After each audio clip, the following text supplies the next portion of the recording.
Spirit, പരിശുദ്ധാത്മാവ്. Holy സ്പിരിറ്റിനെ കുറിച്ച് പല പ്രാവശ്യം ക്ലാസ്സുകൾ എടുത്തിട്ടുള്ളതാണ്. വീണ്ടും വീണ്ടും ഓർപ്പിക്കുകയാണ്. Who is the holy spirit? പരിശുദ്ധാത്മാവ് ആരാണ്? He is the third person in the family. He is God living in us.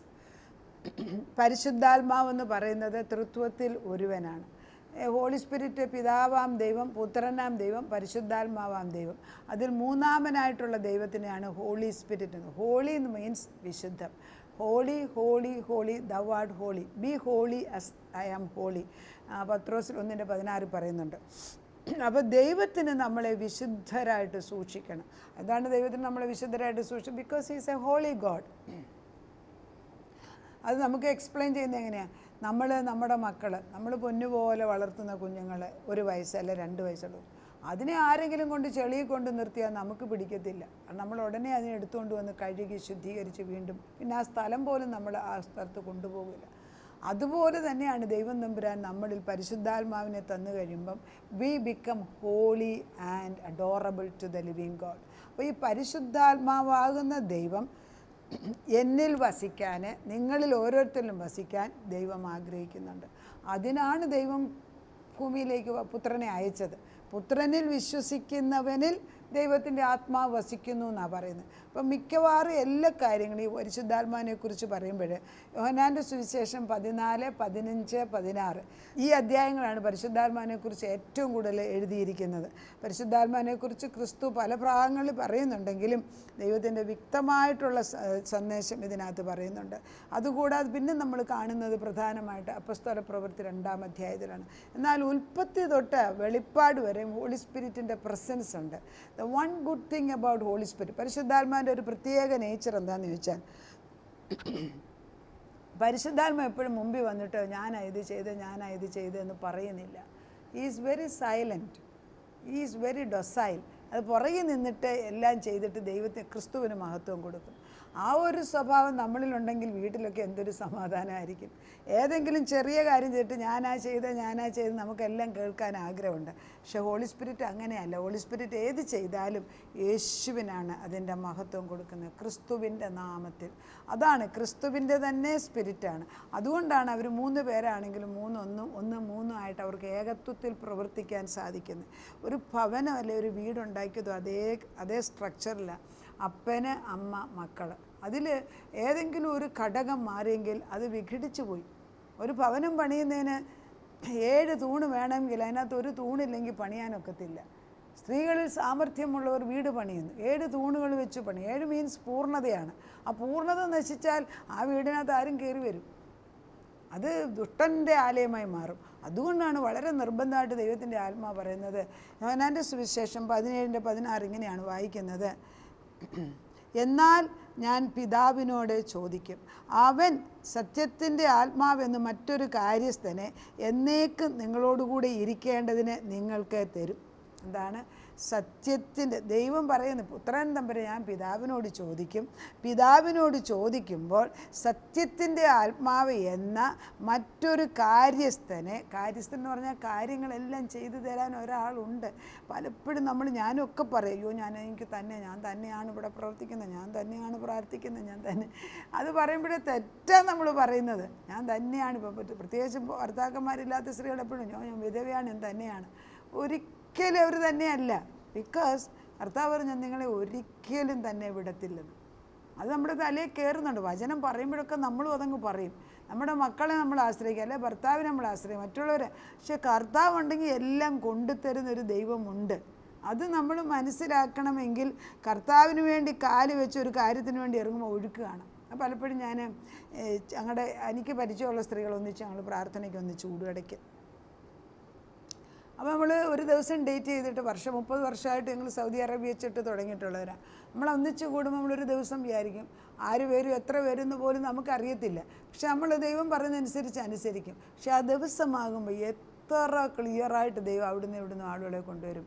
അവരൊന്നിച്ചിരുന്ന് പഴയ കാര്യങ്ങൾ പറയും, ദൈവത്തിൻ്റെ സത്യത്തെക്കുറിച്ച് പറയും, വചനം എടുക്കും, അല്ലെ ഒരു ആത്മാവിൽ സന്തോഷിക്കും, ഭക്ഷണം കഴിച്ച് തിരിച്ചു പോകും. എന്തൊരു സന്തോഷമാണ്! ആ ഒരു ചെറിയ കൂട്ടായ്മ എല്ലാവർക്കും ആവശ്യമുണ്ട്.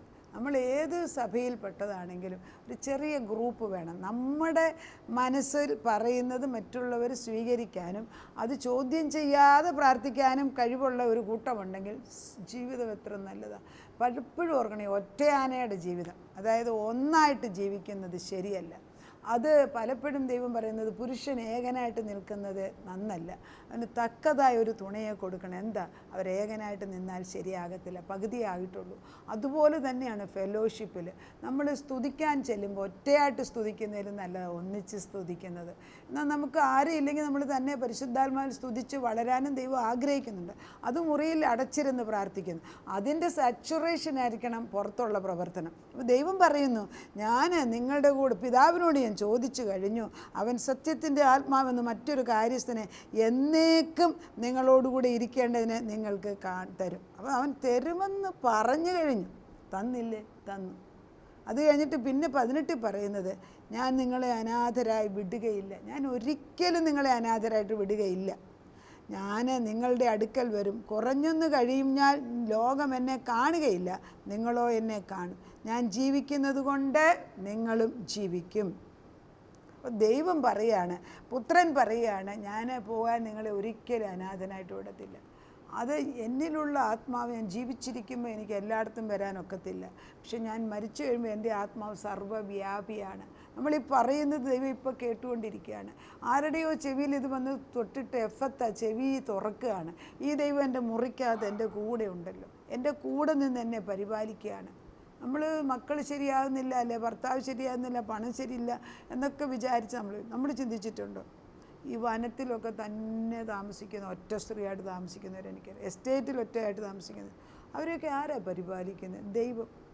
നമ്മൾ കാണുന്ന കൺസെപ്റ്റേ അല്ല. ഈ ലോക ജീവിതത്തിൽ ഒരിക്കലും മാറാത്ത ഒരു കൂട്ടുകാരനായിട്ട് പരിശുദ്ധാത്മാവുണ്ട്.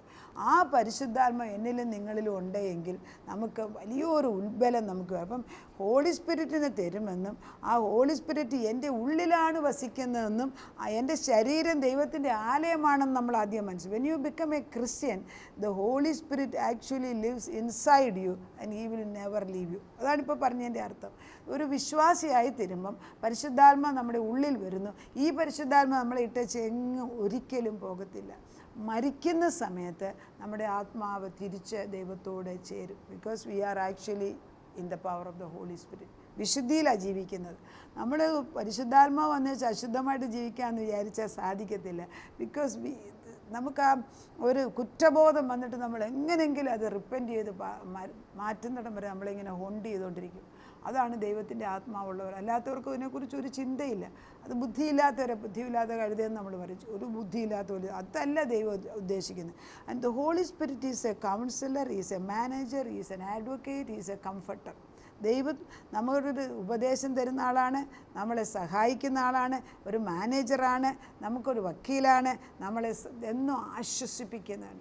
ഈ കാര്യങ്ങളെല്ലാം പരിശുദ്ധാത്മാ ദിനംപ്രതി നമ്മളെ ചെയ്യുമെങ്കിൽ നമ്മുടെ ശരീരത്തിന് ബന്ധനം ഉണ്ടെങ്കിൽ അഴിഞ്ഞു പോകട്ടെ എന്ന് പരിശുദ്ധാത്മാൻ്റെ ശക്തി ഇപ്പം മാറിയൊക്കത്തുള്ളൂ. നമ്മൾ മുൻപോട്ട് പോകുമ്പം വഴി നിൽക്കുന്ന തടസ്സം അഴിഞ്ഞു പോകട്ടെ എന്ന് പറയുമ്പോൾ കുഞ്ഞുങ്ങളുടെ പഠിത്തത്തിൽ നിൽക്കുന്ന അഴിഞ്ഞു പോകട്ടെ, ഭർത്താവിൻ്റെ ആത്മാവ് വെളിച്ചമായിട്ട് മുൻപിൽ പോകട്ടെ എന്ന് പറയുമ്പോൾ അത് ചെയ്തു തരും. അത് ദൈവം ചെയ്തു തരും. നമ്മൾ ഓരോ ആപത്ത് വന്നു കഴിഞ്ഞ് ദുഃഖിക്കുന്ന ഞാൻ കാണുന്നുണ്ട്. പക്ഷെ ആപത്ത് വരുന്നതിന് മുമ്പ് പലപ്പോഴും ഓർക്കണേ, പരിശുദ്ധാത്മാവ് നമ്മളെ റിമൈൻഡ് ചെയ്യുന്നുണ്ട്, ഇങ്ങനെ ഒരു ആപത്ത് വരാൻ സാധ്യതയുണ്ട്. അത് വളരെ സത്യമാണ്. എന്നിട്ട് അത് നമ്മൾ ശക്തമായിട്ടെടുത്ത് പ്രാർത്ഥിക്കാത്തതുകൊണ്ടാണ് ആപത്ത് വരുന്നത്. ദൈവം പിശാചിൻ്റെ തന്ത്രങ്ങളെല്ലാം നമ്മളെ അറിയിച്ചു തരും. അവൻ കുഴിക്കാൻ പോകുന്ന കുഴി പോലും ദൈവത്തിനറിയാം. അതിൽ നമ്മൾ പഠിച്ചില്ലേ, ഏലീശ പ്രവാചകൻ, പിന്നെ ആരാം രാജാവ് കിടക്കമുറി പറയുന്നത് വിളിച്ചു പറയുന്നത്. അത് പഴയ നിയമത്തിലും പുതിയ നിയമത്തിലും അതിലെത്രമാത്രം അധികമായിട്ട് നമ്മുടെ കൂടെ നിൽക്കുകയാണ്. അപ്പോൾ he's actually our comforter, counsellor, advocate and he's the manager. പരിശുദ്ധാത്മാവെന്ന കാര്യസ്ഥൻ എല്ലാം നമുക്ക് ചെയ്തു തരും. അതിന് പരിശുദ്ധാത്മാവിൻ്റെ വേറൊരു പേര് Parakletos, helper by my side. He's helper by my, എൻ്റെ അടുത്ത് നിന്ന് എന്നെ സഹായിക്കുന്ന. He is the personal divine dissident of the Christian heart. ഒരു വിശ്വാസിയുടെ ഹൃദയത്തിനകത്ത് വസിക്കുന്ന പരിശുദ്ധാത്മാവാണ്. He is our legal counselor to protect us against evil ones. He is the advocate on earth to point to the advocate in heaven. നമ്മൾ ഈ ലോകത്തിലെ വക്കീലാണ്. എന്തിന്? സ്വർഗത്തിലെ അപ്പച്ചൻ്റെ അടുക്കിലേക്ക് നമ്മളെ കൊണ്ടുപോകാനുള്ള വക്കീലാണ്. നമുക്കെതിരായിട്ട് വരുന്ന എല്ലാ ആരോപണങ്ങളും അവനെടുത്ത് ദൂരെ കളഞ്ഞേച്ച് കർത്താവിൻ്റെ രക്തത്താൽ കഴുകി നമ്മളെ വിശുദ്ധരാക്കി നിർത്തി സ്വർഗത്തിലെത്തുവോളം നമ്മളെ സൂക്ഷിക്കുന്നതും പരിശുദ്ധാത്മാവ് തന്നെയാണ്. നമുക്ക് ആ പരിശുദ്ധാത്മാവിന് വേണ്ടി ആഗ്രഹിക്കാം. നാഥ, നീ പറഞ്ഞല്ലോ ഞങ്ങളെ ഒരിക്കലും അനാഥരായിട്ട് വിടത്തില്ല. നീ ഞങ്ങളുടെ കൂടെ നിൽക്കുന്നതിനാൽ സ്തോത്രം. പരിശുദ്ധാത്മാവ് ഞങ്ങളെ ഹേമിച്ചു കൊണ്ടേയിരിക്കുക അപ്പച്ച. ഞങ്ങളുടെ ഉള്ളിൽ പൂർണ്ണമായിട്ടും പരിശുദ്ധാത്മാവ് വസിക്കണം. ഞങ്ങളുടെ ശരീരത്തിൽ ഒരാറ്റം പോലും നീ ഇല്ലാതിരിക്കില്ല. ദേഹം ദേഹി ആത്മാവിൻ്റെ തലത്തിൻ്റെ അധികാരം അപ്പച്ചൻ്റെ കയ്യിലോട്ട് ഏൽപ്പിക്കുന്നു. You are the councillor, the comforter, the advocate. കർത്താവേ, ഞങ്ങൾക്ക് വേണ്ടി എപ്പോഴും സഹായിയായിട്ട് നിൽക്കുന്ന ദൈവം ഞങ്ങളുടെ ഉള്ളിൽ തന്നെ ഉണ്ടെന്ന് അറിഞ്ഞു കഴിഞ്ഞാൽ എന്തൊരാശ്വാസം അപ്പച്ച. എന്നാൽ അത് കഴിഞ്ഞിട്ട് വീട്ടിനകത്ത് വചനം കൊണ്ട് നിറച്ചു കഴിയുമ്പോൾ പരിശുദ്ധാത്മാവിനെ പരിപോഷിച്ച് കഴിഞ്ഞ് നമ്മൾ ഇടയ്ക്കിടയ്ക്ക് ഒന്നിച്ചു കൂടുമ്പോൾ അവിടെ ഒരു സ്വർഗമാക്കി മാറ്റും. എന്നാലും നമ്മളതൊന്നും ചെയ്യാതെ ഓരോ കൂട്ടത്തിൽ ചെന്ന് നമ്മുടെ ആവലാദികൾ പറഞ്ഞേച്ച് തിരിച്ചു വന്ന് ബാക്കിയുള്ളവരുടെ ഭാരം കൂടെ നമ്മുടെ തലയിൽ കയറ്റുന്നതിന് പകരം കർത്താവേ, ഞങ്ങൾ ആത്മാവിൽ നിറഞ്ഞു നിന്ന് നിൻ്റെ ജീവനദിയിൽ കുളിച്ചു പൊങ്ങി നിൻ്റെ ആത്മാവിൻ്റെ ശക്തിയിൽ ജീവിക്കുന്നവരാക്കി ആക്കി മാറ്റണമേ. നിൻ്റെ ജീവൻ്റെ മന്ന എന്നും ഞങ്ങൾക്ക് ഭക്ഷണമായിട്ട് തരണം. അതിനുള്ള വാഞ്ചയിട്ട് തരണേ. അത് വായിക്കാതെ, ദൈവവചനം വായിക്കാതെ മുൻപോട്ട് ഇറങ്ങാൻ അനുവദിക്കല്ലേ. കർത്താവിൻ്റെ വചനം ഞങ്ങളുടെ ഹൃദയത്തിൽ നിറയട്ടെ അപ്പച്ച. അത് വേരൂന്നി ഒരു ഗോതമ്പ് മണി കർത്താവെ അത് മണ്ണിൽ വീണ് അത് അഴുകി കഴിയുമ്പോൾ അതിൽ നിന്നൊരു പുതിയ ചെടി വരുന്നത് പോലെ നിൻ്റെ വചനം പഠിച്ചു കഴിഞ്ഞ് അത് ഉരുവിട്ട് കഴിയുമ്പോൾ അതിൽ നിന്നൊരു പുതിയ ജീവവൃക്ഷം ഉണ്ടാക്കിയെടുക്കണമേ എന്ന് ഞങ്ങൾ പ്രാർത്ഥിക്കുന്നു. ഞങ്ങളുടെ മക്കളുടെ മേൽ, മരുമക്കളുടെ മേൽ, കൊച്ചുമക്കളുടെ മേൽ, ഞങ്ങളുടെ കുടുംബത്തിലെ എല്ലാവരുടെ മേൽ ഈ പരിശുദ്ധാത്മാവിനെ കൊണ്ട് നിറയ്ക്കണം. ദവാഡ് ഹോളി, അതിവിശുദ്ധനായ ദൈവത്തിൻ്റെ വിശുദ്ധ സ്വഭാവത്തെ ഞങ്ങൾക്ക് ഇട്ടുതരണം. ഞങ്ങളുടെ ചിന്തയിലെ, വിചാരത്തിലെ, പ്രവൃത്തിയിൽ നിനക്ക് അനുകൂലമല്ലാത്തത് വരല്ലേ എന്ന് പ്രാർത്ഥിക്കുന്ന അപ്പച്ച. അത് ചെയ്യുന്നതിനാൽ സ്തോത്രം. പ്രാർത്ഥനകളുടെ ഉത്തരം തന്ന ദൈവത്തിന് നന്ദി. യേശു ക്രിസ്തുവിൻ്റെ പൊന്നുനാമത്തിൽ തന്നെ ആമേൻ.